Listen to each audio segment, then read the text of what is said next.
너 잘하는 거 해라. 내가 잘하는 게 뭡니까? 너 얘기 잘하잖아. 그래서 그렇지 나 옛날에 소설도 많이 보고 영화도 많이 보고 그 중에서 레미제라블 이게 떠오르더라고요. 레미제라블이 빅토르 위고. 영국에 셰익스피어가 있으면 프랑스에는 빅토르 위고가 있다 하는 말일 정도로 이제 19세기의 빅토르 위고는 그야말로 문호, 영국의 셰익스피어와 쌍벽을 이루는 그야말로 국가적인 문호였습니다. 빅토르 위고는 뭐 이제 우리 뭐 민집사님이나 다들 읽어보셨을 거예요. 저도 이 어린아이용으로 초등학교 때 그걸 읽었던 기억이 납니다. 우리나라에는 이제 장발장이라고 하는 제목으로 이제 더 많이 알려져 장발장. 그 내용은 뭐 다들 뭐 너무나 잘 아실 것입니다. 이 프랑스 그 혁명기 전후에 이 아주 이 참담하던 그 프랑스에 그 가난한 사람들이 넘쳐나고 있었어요. 근데 이제 장발장이라는 사람이 그 어린 조카가 굶는 거를 보다 못해 빵을 하나 훔칩니다. 그 빵을 하나 훔치다 걸려가지고 이제 그 법정에서 선고를 받는데 5년형을 선고받아요. 다 기억나시죠? 빵 하나 훔친다고 5년 선고하더니 프랑스도 어지간합니다. 근데 이제 이 장발장이 감옥에서 내가 여기서 5년 동안 있으면 우리 조카는 굶어 죽을 것이다. 탈옥을 하죠. 바로 붙잡힙니다. 그러니까 또 탈옥하고 또 붙잡히고 이러다가 이 형이 가중돼가지고 19년 형을 받게 돼. 19년. 그러니까 빵 한 조각 훔친 것 때문에 19년을 감옥에서 보내게 됩니다. 그런 내용이에요. 그러다가 이제 만기 출소돼가지고 그리고 어떤 신부를 만나고 그 신부의 사랑에 감화가 되어 새 사람 되고 일어나는 이제 파란만장한 이제 그 장발장의 일대기를 그린 것이 레미제라블인데 그 당시에 이제 그 소설을 봐도 이 부익부 빈익빈 얼마나 빈부의 격차가 극심했던가 아주 그 소설을 찬찬히 읽어보면은 아주 뼈저리게 느껴집니다. 저는 어른이 돼가지고도 그 제가 다시 한번 읽어봤거든요.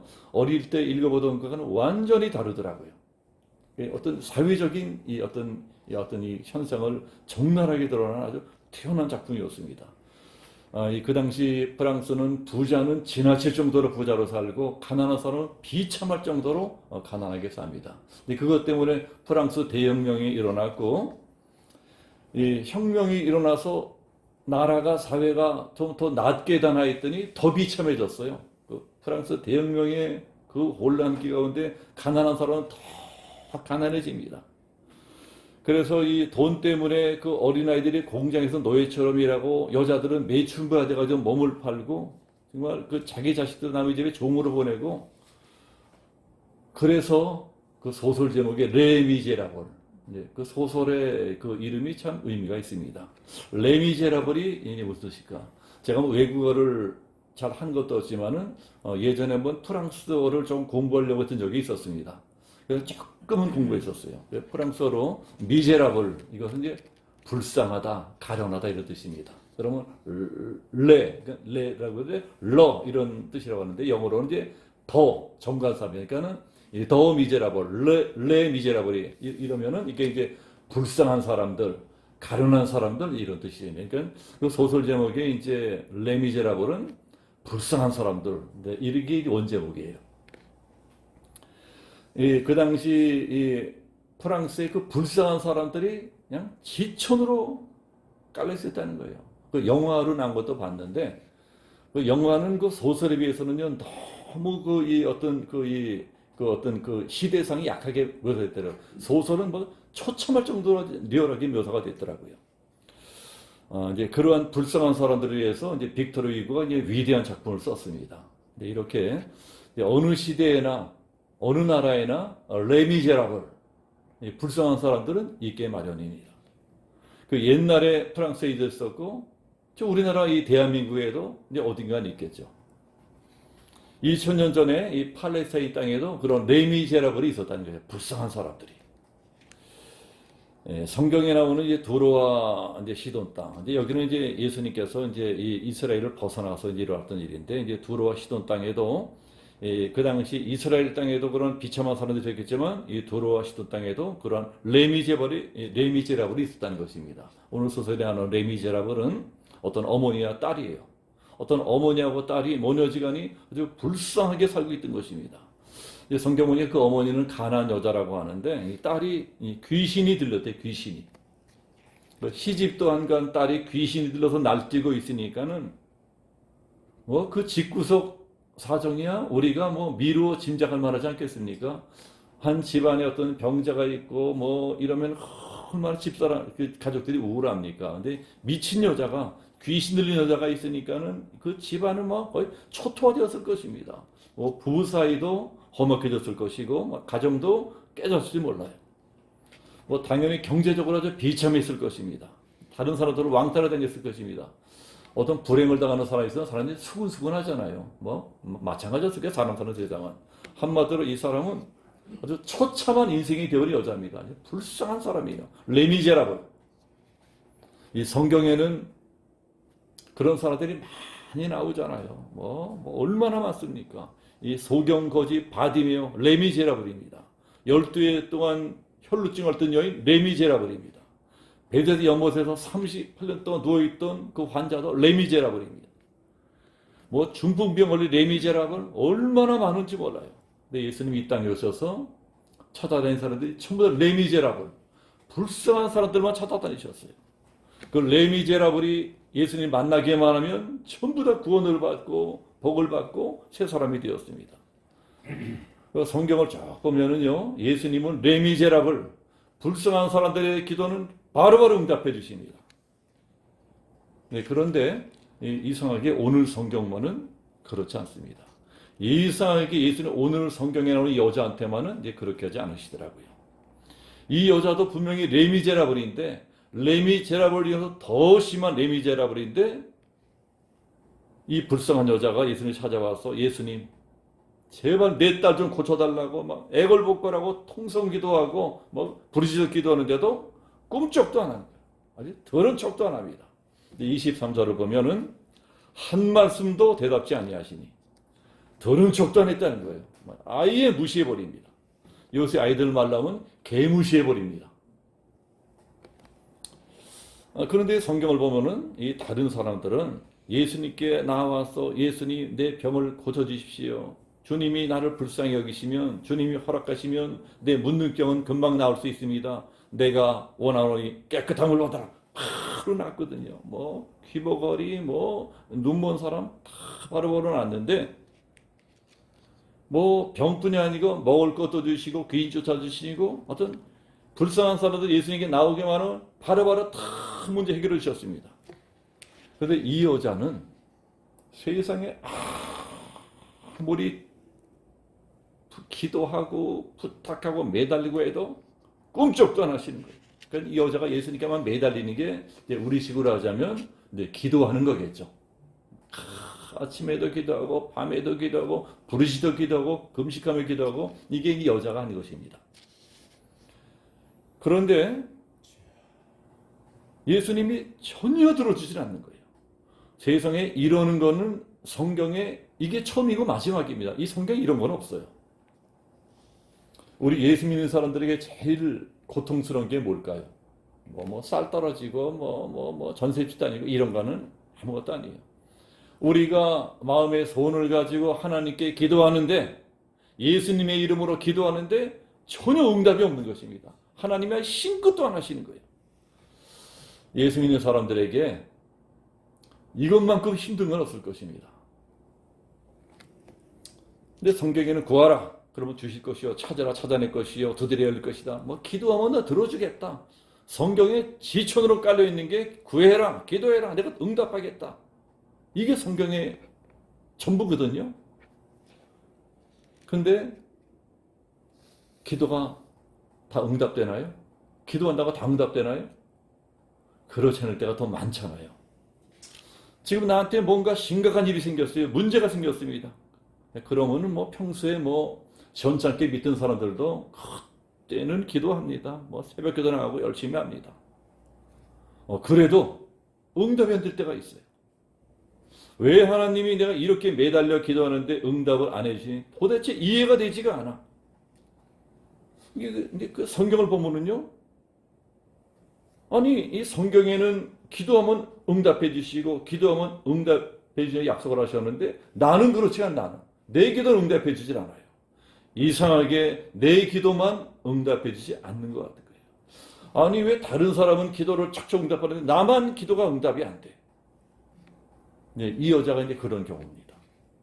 이 여자가 예수님 소문을 듣고 먼 길을 찾아와서 예수님 바지꼬랑이 붙들고 제발 내 딸 좀 고쳐라 통사정하는데 그냥 개무시하는 것입니다. 자, 이럴 때 우리들이 주로 어떤 반응을 나타냅니까? 저도 마찬가지고 다 마찬가지겠지만 제가 목회하면서 무서이 봤습니다.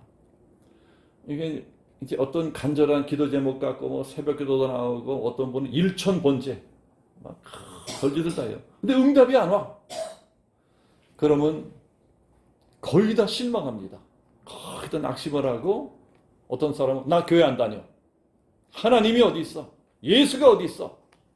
떠나간 사람 많이 봤습니다. 이게 이상하지 않아요. 그럴 수 있어요.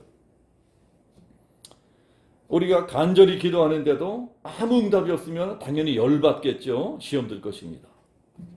그건 이상하지 않아요. 뭐 저도 그런 적 많았으니까요. 그런데 오늘 성경은 이 여자는 어떻게 합니까? 막 열받고 시험 들고 나 교회 안 다녀. 나 예수 합니다. 이런 대신에 이 여자가 한 일은요. 불쌍하게 보이려고 합니다. 아주 불쌍하게 보이려고. 납작 엎드려서 더 불쌍하게 보이려고 더 간절하게 기도합니다. 또 나오잖아요. 주 다윗의 자손이여 나를 불쌍히 여기소서. 레미제라. 그러니까 주 다윗의 자손 이거는 당신은 구세주라는 거예요. 당신은 이스라엘 구세주로 오신 분입니다. 이스라엘 사람들이 오랫동안 기다리던 구세주가 당신입니다. 내 구세주여 나를 불쌍히 여기소서. 나를 불쌍히 여기달라고 기도하는 것입니다. 자, 이 정도 하면 예수님이 좀 봐주실 만도 한데 나 같으면 좀 봐주겠어요. 내가 예수님이라면 나 봐주겠어. 근데 성경 보니까 예수님이 전혀 아닌 거예요. 오히려 더 냉정하게 우십니다. 이제는 뭐라 그러십니까? 24절을 보면 예수께서 대답하여 이르시되 나는 이스라엘 집에 잃어버린 양 외에는 다른 데로 보내심을 받지 아니하였노라. 그러니까 나는 이스라엘 백성들 내 백성들의 기도나 들어주지 너 같은 이방인들의 기도는 들어주지 않겠다는 것입니다. 세상에 예수님이 이렇게 쌀쌀맞을 수가 없어요. 자, 이 정도 되면은 시험 들지 않는 사람 아무도 없습니다. 예수가 어디 있냐? 나 교회 안 다녀. 예, 그런데도 이 여자는 어떻게 하는 거 아니? 이 여자는 시험이 들기는커녕 오히려 더 큰 소리로 기도합니다. 부르짖어 기도한다는 게 이런 거예요. 부르짖어 기도합니다. 부르짖는 거예요. 너는 내게 부르짖으라. 성경에 그런 말씀 많잖아요. 예레미야 3절 너는 내게 부르짖으라. 내가 내게 응답해 있고 내가 알지 못할 그 은밀한 일을 내게 보이리라. 부르짖으라는 말씀 많이 나오거든요. 그러니까 우리가 급하면 부르짖습니다. 여자가 부르짖어 기도하는 것입니다. 어떻게나 큰 소리로 부르짖고 기도하는데 제자들이 막 시끄러워서 예수님 저희 여자들 제발 좀 빨리 보내십시오. 시끄러워 죽겠습니다. 이제는 제자들한테 구박까지 받아. 그런데 이 여자는 가기는커녕 25절 보면은요. 여자가 와서 절하며 이르되 막 절을 했다니까 막 절까지 하면서 막 불쌍해 매달리는 것입니다. 저 같으면 이 정도 되면 마음이 약해가지고 저 같으면 내 들어주겠어. 저 같으면. 근데 예수님은 어떻게 해요? 더 지독한 말씀을 하십니다.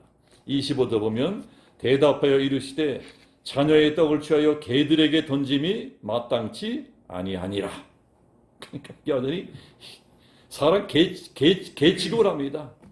이게 무시하다 못해가지고 너나의 개라는 게 개. 세상에 이거 예수님 맞아요? 어떻게 예수님이 이런 말씀을 할 수 있어요? 이 말씀을 좀 속된 말로 하자면 내가 너같이 개 같은 모에게는 너는 나한테 개 같은 모니까는 넌 내가 들어주면 가치도 없다는 거예요. 예수님이 해도 너무하신 것 같아. 네, 그러면 예수님이 왜 이 여자한테만 이렇게 모질게 보실까요? 왜 이렇게 인색하게 보실까요? 예, 생각해 봤어요. 오늘 저 성경을 생각해 보니까 이제 이걸 알기 위해서는 이 여자가 어떤 여자냐 하는 것부터 알아야 될 것 같습니다. 이 여자가 어떤 여자일까?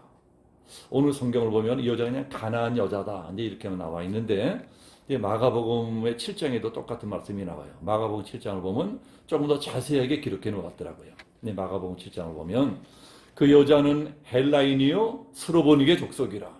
그럼 제가 찾아봤어요. 헬라인이요 스로보니게 족속이라. 이게 원래 이 여자의 신분이에요. 그러니까 원래는 이 여자는 헬라 여자인데 이 헬라 여자가 수리아 지방으로 시집와서 페니키아 족속으로 살고 있다는 것입니다. 복잡하죠. 이거 쉽게 말씀드리면 이게 이제 뭐라고 이제 이해가 되는 거 아니? 이 여자는 아예 뼛속까지 우상 문화에 깊이 쪄들어 있는 그런 여자라는 거예요. 우리들이 주변에서 흔히 만날 수 있는 그런 사람들이 아니고 아예 뼛속까지 우상 숭배에 쪄드는 여자입니다. 자, 이 두로라고 하는 나라는요, 성경에 자주 나오거든요. 우상을 섬기는 땅으로 유명합니다. 두로가 누구의 고향으로 유명한 거 아니? 우리가 다 알죠? 그 유명한 이세벨, 그 유명한 악한 왕비의 대명사인 이세벨의 고향이 두로입니다. 이세벨 하면은 성경을 대표하는 악녀 아니 악녀. 그러니까 두로의 공주가 이 엘리야 시대에 북이스라엘 왕국으로 시집을 옵니다. 근데 이 여자가 북이스라엘 시집을 오면서 자기 나라에서 섬기던 우상들을 바리바리 다 보따리에 싸가지고 모조리 끌고 온 거예요. 그래서 그 우상들을 자기 남편에게 섬기라고 강조합니다. 그래서 이 자기 남편이면서 그 당시 북이스라엘 왕인 이 아합이 타락해 버립니다. 원래 못된 인간이었는데 더 노고돼졌어요. 그 이세벨 왕비 때문에 그 북이스라엘 왕국 전체가 가뜩이나 못된 나라가 아주 우상 천지가 되어버렸습니다. 하나님이 치를 떨고 진노하시는 나라가 되어버렸어요. 이제 결국 그것 때문에 멸망해 버립니다. 그러니까 두로도 시돈도 헬라도 장난 아니잖아요. 헬라도 아니 우상의 나라거든요. 그러니까 이 나라들 여기 거론된 세 나라가 마가복음 7장에 나오는 나라는 전부 다 우상으로 막 쪄든 나라입니다. 그러니까 오늘 성경에 나오는 귀신들이 따르던 이 어머니가 이런 문화 속에 태어나서 이런 문화에서 평생을 살고 있는 여자예요. 그러니 당연히 이 여자에게는 예수님도 또 다른 우상이 또 다른 우상. 그러니까 이 여자가 자기 나라 자기 고향 우상에게 비나이다 그냥 주문하고 절하고 이런 것처럼 예수님께도 똑같이 하는 거예요. 똑같이. 예수님께도 똑같이 비나이다 절하고 난리를 치는 거예요. 그러면 우상이 우리에게 복을 준다고 믿는 거예요. 우리나라에도 그렇게 예수님들 보면 많잖아요. 제가 목회할 적에도 제가 목회하던 양주 땅은 어떤 토속 문화가 아주 팽배한 곳이 거기 향교라든가 어떤 별산 대국 같은 거 굿이 그렇게 많은 동네예요. 거기가 이제 그런 그 우상을 섬기는 동네입니다. 그런데 그러한 우상을 섬기던 분들이 이제 개정에서 우리 교회 나온 분들 많이 있는데 그분들은요 교회 나와도 우상을 섬겨 똑같이 믿어요. 똑같이. 그러니까 종교성으로 믿는 것입니다. 이제 그런 분들은 이제 그 샤머니즘을 믿듯이 예수님을 믿어요. 그래서 비나이다 신령님께 비나이된 것처럼 비나이다 예수님께 비나이다 이런 식으로 예수님들을 제가 너무나 많이 봤습니다. 이런 거를 한마디로 기복신앙이라고 하는데 그냥 복만 받으려고 하는 거예요. 그냥 복만 받으면 끝나는 것입니다.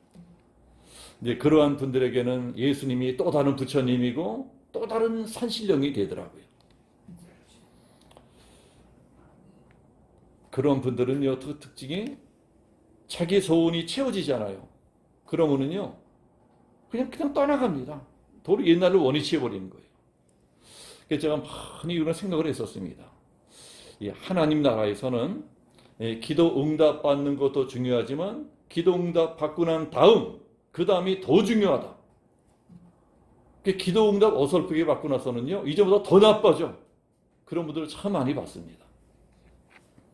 그래서 우리들이 기도에서 응답받는 것도 중요하고 기도에서 볼 받는 것도 중요하지만 받은 복, 그 받은 영적인 복을 지키는 건 더 중요하다.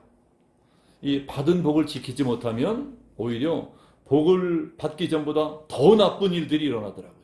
그 대표적인 것이 누가복음에 나오는 7 귀신 들린 사람의 이야기예요. 어떤 사람이 예수 믿고 회개하니까 마음이 깨끗해졌어요. 근데 그 안에 성령은 없었던 거예요. 빈집으로 남아 있었어. 그 그 사람에게 쫓겨나갔던 귀신이 이리저리 돌아다니다가 내가 나온 내 집이 최고라고 돌아가 보니까 그 집이 깨끗하게 청소가 되는데 주인은 없어. 그러니까 자기보다 악한 귀신 7을 데려들어서 그 집을 정력해 버리니까 그 사람의 나중의 형편이 처음보다 더 악하게 되었더라. 빈집 신앙이 위험하다는 거예요. 그러니까는 어설프게 예수 체험하고 어설프게 기도 응답 받으면 더 나빠져요. 7 귀신 들어온 사람처럼 돼버리는 것입니다. 그래서 하나님은 아무렇게나 응답하지 않으세요. 비나이다 신앙이 아닌 것입니다. 아무나 다 기도 쉽게 응답하지 않습니다. 너무 쉽게 응답받고 복도 받으면은요, 변질되고 교만해지더라고요. 그래서 이 여자 기도도 쉽게 응답되지 않는 것입니다. 저는 확실하게 믿기를 우리가 드리는 기도에 어떤 분량이라는 것이 있구나. 이거를 뭐 신학적으로 뭐라고 할 수는 없어요. 근데 제 삶의 체험으로 저는 느낍니다. 감기 걸린 사람은 감기약 먹으면 떨어져요. 근데 말기약 걸린 사람은 전혀 차원이 다르잖아요. 처방이 달라. 마찬가지로 어떤 기도 제목에는 이만큼의 기도면 돼. 근데 어떤 기도 제목은 더 많은 기도가 필요합니다. 기도의 분량이 채워져야 되는 거예요. 기도의 분량이 꽉 채워지면 그 다음에 믿음이 생겨요. 믿음이. 그러니까 기도와 믿음과는 불가분의 관계가 있습니다. 그러니까 그 믿음은 기도 응답받고 기적이 일어날 만한 믿음은 기도 분량이 꽉 그때 일어납니다. 예수님이 원하시는 게 바로 그거예요. 근데 이 여자가 예수님이 원하시는 대로 굴러가는 것입니다. 이 여자가 그 구박받고 무시당하면서 어떻게 하는 거 아니? 더 불쌍하게 보이려고 합니다. 주여 나를 불쌍히 여기소서, 나를 불쌍히 여기소서. 레미제라블이 되려고 하는 거예요. 27절에 보면 여자가 이르되 주여 올소이다마는 개들도 제 주인의 상에서 떨어지는 부스러기를 먹나이다. 이거 쉽게 말씀드리면 나보고 개라 그러시는데 좋습니다.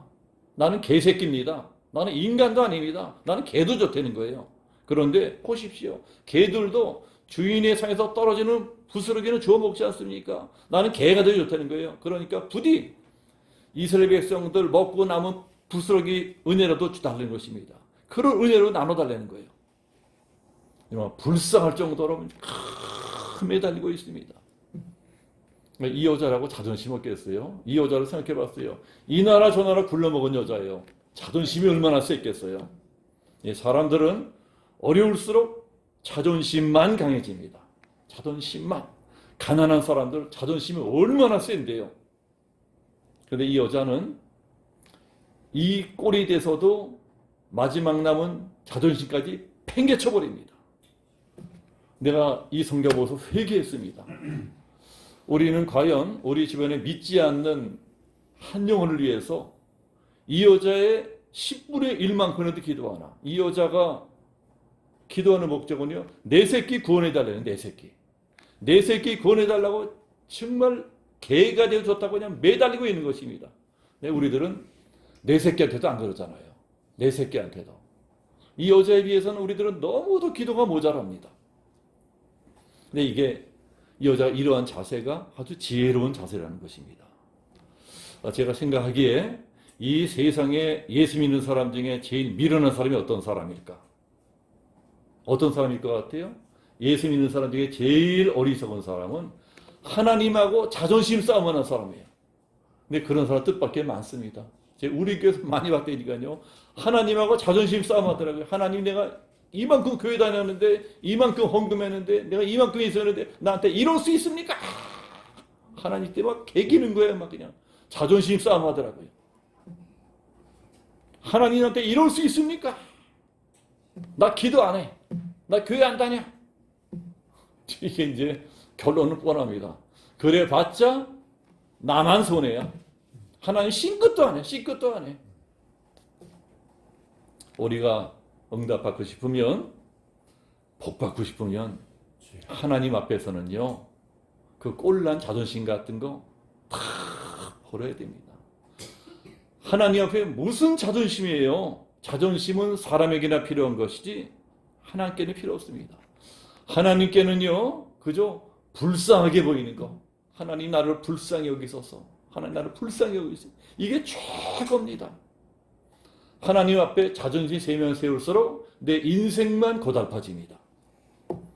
하나님 앞에서는요, 그냥 납작 엎드려서 나는 죽었습니다. 성경에 나오는 이 표현 중에 아주 적나라한 것이 시편에 나는 벌레요 사람이 아니라 이런 거 있잖아요. 그냥 납작 엎드리고 하나님을 불쌍히 여기세요. 이래야 지형도 빨리 지나갑니다. 오늘 성경에 나온 가나안 여인이 이제 그렇게 한 것입니다.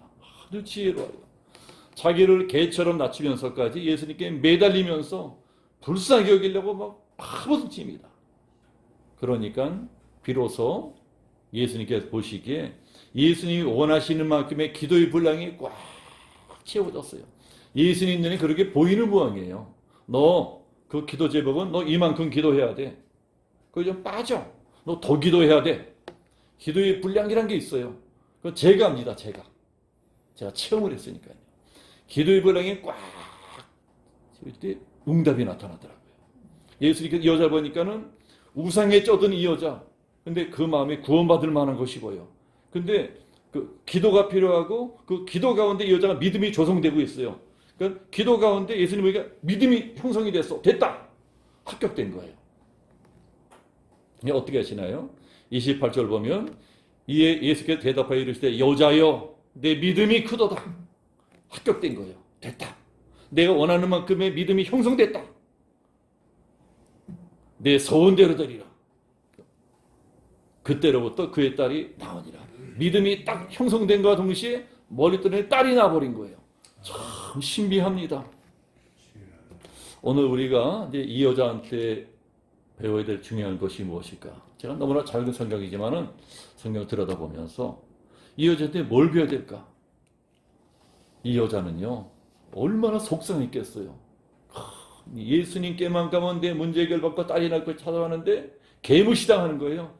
한 번도 아니야, 두 번, 세 번. 제자들까지 재빨리 쫓아버려. 정말 인간으로는 견디기 어려운 수모를 당했는데도 이 여자 어떻게 하는 거 아니? 그래도 기도하는 것만은 포기하잖아요. 큰 멸시 천대받으면서도 매달리는 것입니다. 불지도 기도하는 거예요. 훌륭합니다. 나는 그렇게 못할 것 같아요. 결국 이 여자 응답받고 복도 받았잖아요. 우리 신앙생활에서 정말 중요한 것은 어떤 일이 있어도 기도만은 포기하지 말아야 되겠다. 예, 우리 주변의 사람들 보면은요, 저는 목회할 적에 우리 교회에 유난히 불행한 분들이 많았어요. 예, 우리 식으로 하면 팔자를 더럽게 타고났어. 그런 분들 있잖아요. 팔자를 더럽게 타고난 분들이 유난히 많았어요. 이 가난한 여인 같은 사람들, 운명이 불행합니다. 그 환경이 비참합니다. 그러면 대개 사람들은 그냥 포기해버리더라고요. 근데 이 여자 훌륭한 여자다. 이 여자는 포기하잖아요. 내 운명이 이렇고 내 환경이 이렇게 비참할지라도 더 하나님께 매달리고 더 불쌍히 여기려고 발버둥을 칩니다. 우리 사람에게는 이제 불쌍하게 보일 필요 없습니다.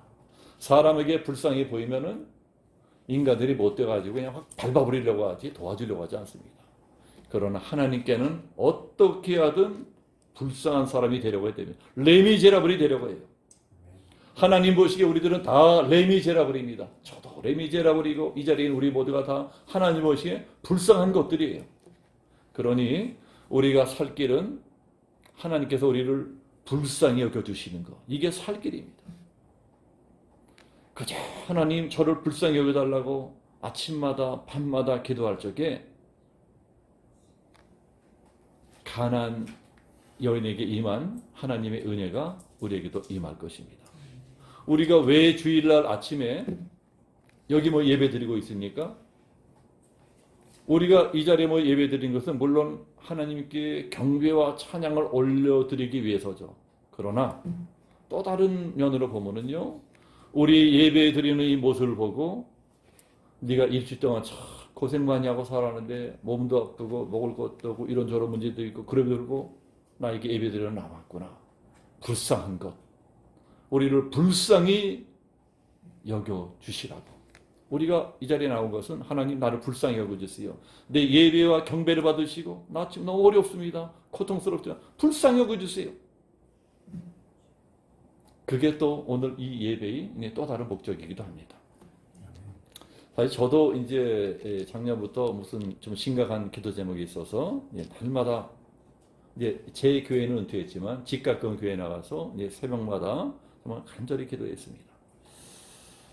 그때서 정말 눈물 많이 흘렸네요. 이제 얼마나 제가 눈물 많이 흘리면서 기도했는지 저는 다윗이 한 기도 중에 아유 이런 뻥까는 기도가 있나 할 정도로 내가 믿어지 않기 뭐 그게 뭔가 하니 눈물로 내 침상을 띄우나이다. 다윗이 얼마나 통곡과 눈물 침상이 떴대. 침상이 이게 말돼요. 근데 이게 믿어지더라고요. 저도 정말 마음에 손을 가지고 기도할 적에 눈물이 하염없이 흘러내렸기 때문에 이대로 가다가 의자가 뜰 것 같아. 이제 그런 느낌도 받은 적이 있습니다. 그러면서 내가 생각하기를 세상에 내가 목회할 적에 이만큼 눈물 흘리며 기도했으면 우리 교회가 저 여기도 20명만큼 됐겠다. 내가 이만큼 기도했으면 여기도 20개 됐겠다. 내 조영기 목사님 설교를 자주 듣는데 그 양반도 눈물 무수히 흘렸더라고요. 그냥 그 흘린 눈물이 강을 흐를 정도 그 눈물 때문에 그 큰 교회를 이룬 것 같아요. 그러니까 목회자들의 눈물의 분량만큼 교회가 성장하는 것이 아닌가. 근데 나는 너무나 뺀질뺀질하게 목회한 것이 아닌가. 네, 그런 생각을 한 적이 있습니다.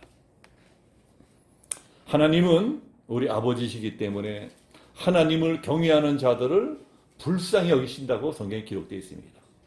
시편 103편에도 아버지가 자식을 긍휼히 여긴 같이 여호와께서는 자기를 경외하는 자를 긍휼히 여기시나니 이는 하늘이 땅보다 높음 같이 그를 경외하는 자에게 그 인자하심이 크심이로다.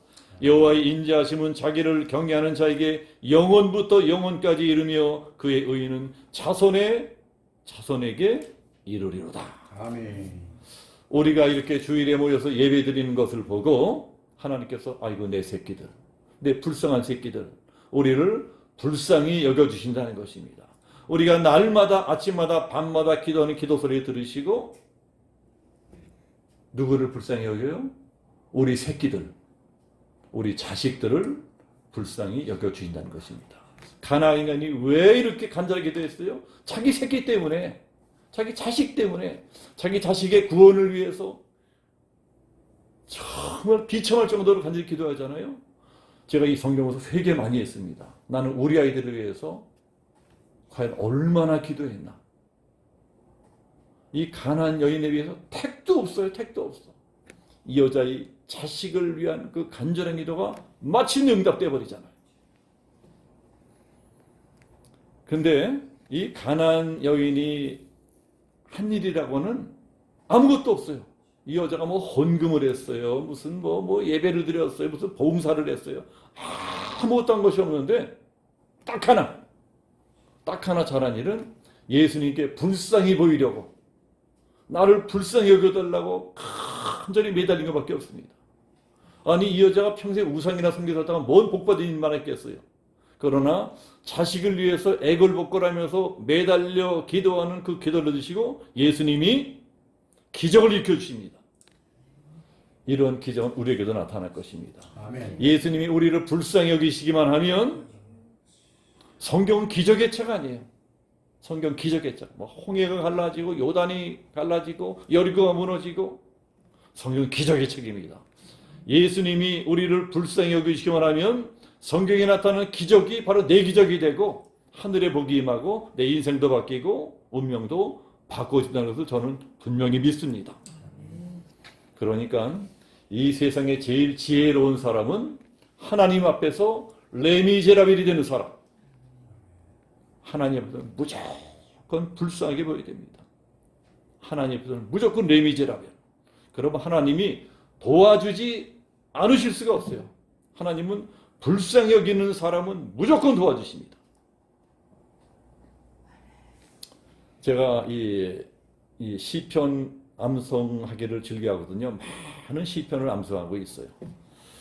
특히 이제 이사야서의 말씀들은 제가 상당히 많이 암송을 하고 있는데 이제 내가 여호와를 기다리고 기다렸더니 귀를 기울여서 나의 부르짖음을 들으셨도다. 시편의 부르짖는 기도가 엄청나게 많이 납니다.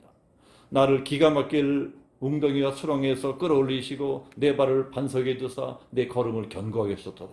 새 노래 곧 여호와께 올릴 찬송을 내 입에 두셨으니 많은 사람이 보고 두려워하여 여호와를 의지하리로다. 다 기도했던 말씀이거든요. 내가 고통 중에 여호와께 부르짖었더니 여호와께서 응답하시고 나를 넓은 곳에 세우셨도다. 여호와는 내 편이시라.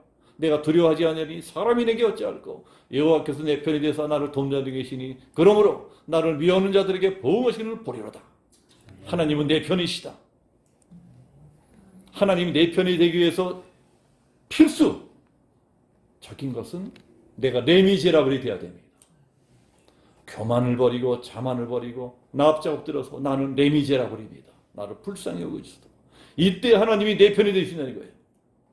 하나님 원리 내가 하나님 앞에 레미제라블이 되면 하나님은 반드시 내 편이 되어주십니다.